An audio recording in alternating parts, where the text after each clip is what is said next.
Assalamualaikum warahmatullahi wabarakatuh. Perkenalkan, nama saya Atsian Diasa Putri dari kelompok 3. Di sini saya akan menjelaskan mengenai pengertian kodifikasi Al-Quran.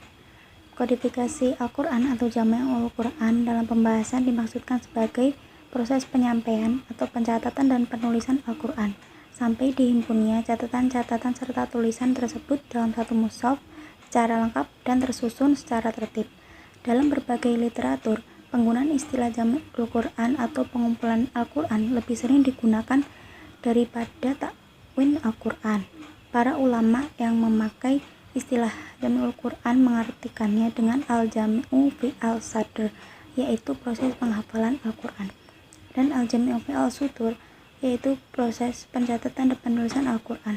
Sekalipun terdapat perbedaan penggunaan istilah sebagaimana paparan di atas, dalam prakteknya dan istilah-istilah tersebut mengandung maksud yang sama, yaitu proses penyimpulan, pencatatan hingga penghimpunan catatan-catatan tersebut ke dalam satu mushaf. Sekian penjelasan dari saya. Wassalamualaikum warahmatullahi wabarakatuh. Assalamualaikum warahmatullahi wabarakatuh. Perkenalkan, nama saya Ali Mustafa. Saya dari kelompok 3, jurusan Pendidikan Agama Islam. Di sini saya akan menjelaskan tentang kodifikasi Al-Quran pada masa Rasulullah SAW.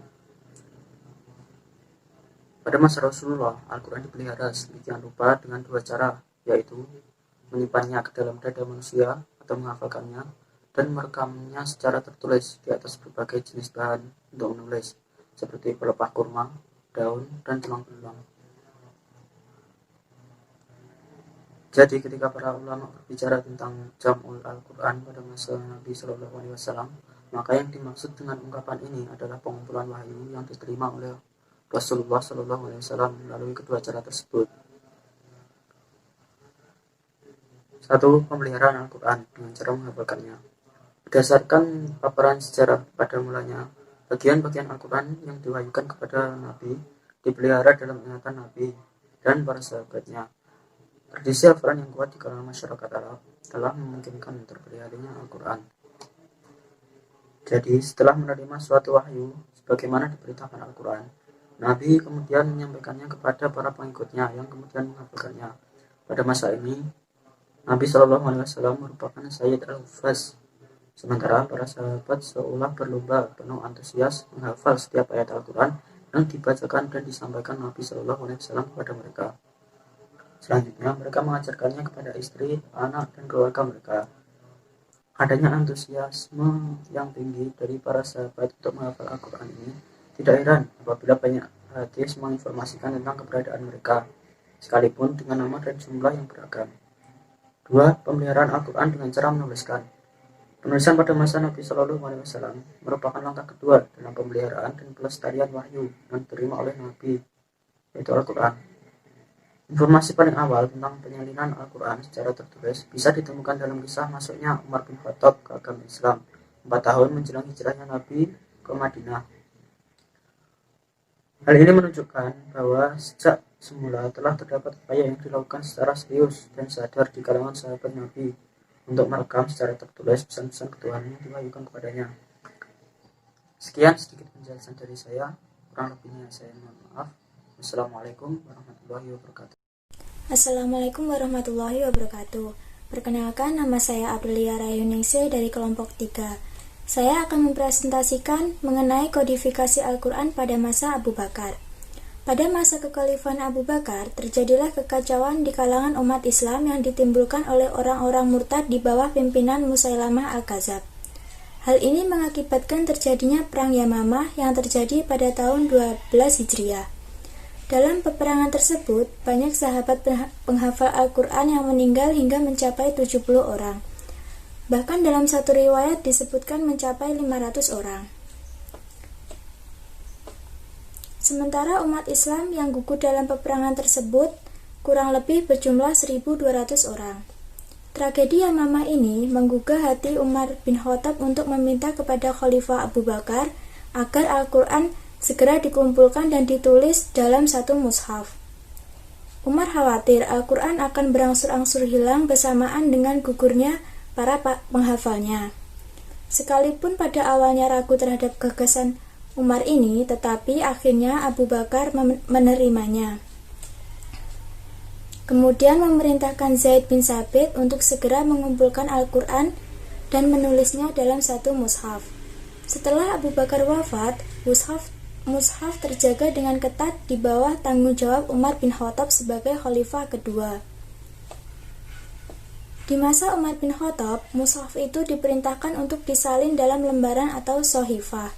Umar tidak mengadakan lagi sohifah itu, karena memang hanya untuk dijadikan sebagai naskah orisinil, bukan sebagai bahan hafalan. Setelah seluruh rangkaian penulisan selesai, naskah tersebut diserahkan kepada Hafsah binti Umar atau istri Rasulullah Shallallahu Alaihi Wasallam untuk disimpan.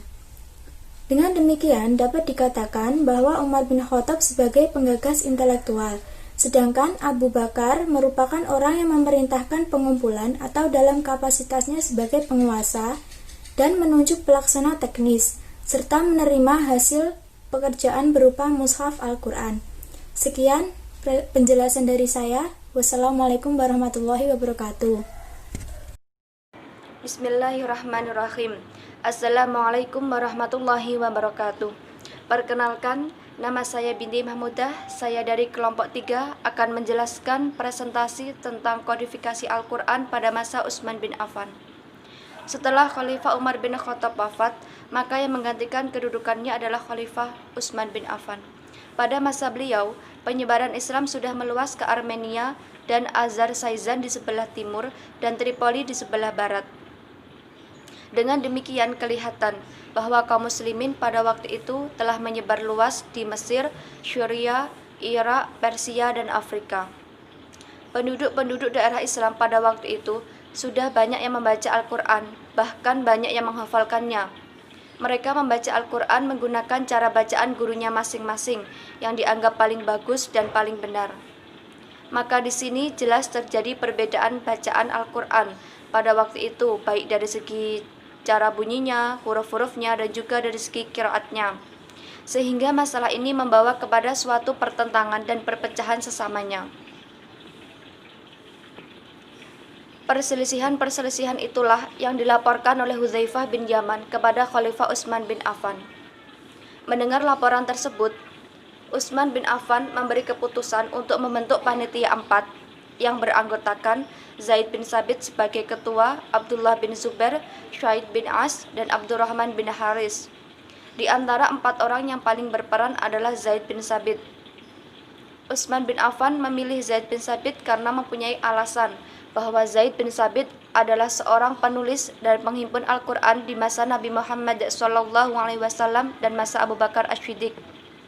Dengan kapasitas bahwa Zaid dapat dipastikan tidak mungkin terjadi perubahan atau hilangnya kalimat tertentu yang ada dalam nas Al-Quran, sehingga dengan demikian Al-Quran akan terjamin keasliannya. Langkah Utsman bin Affan lainnya selain membentuk panitia 4 yaitu membakar semua mushaf selain mushaf yang dibentuk oleh panitia 4. Dengan demikian, kaum muslimin hanya mengenal satu mushaf saja, yaitu mushaf Utsmani atau mushaf Utsman bin Affan. Dibakarnya mushaf selain yang disusun oleh panitia 4 karena Utsman merasa khawatir apabila mushaf-mushaf yang lain itu beredar akan menimbulkan fitnah. Sekian, terima kasih. Apabila ada kurang lebihnya saya mohon maaf. Wassalamualaikum warahmatullahi wabarakatuh.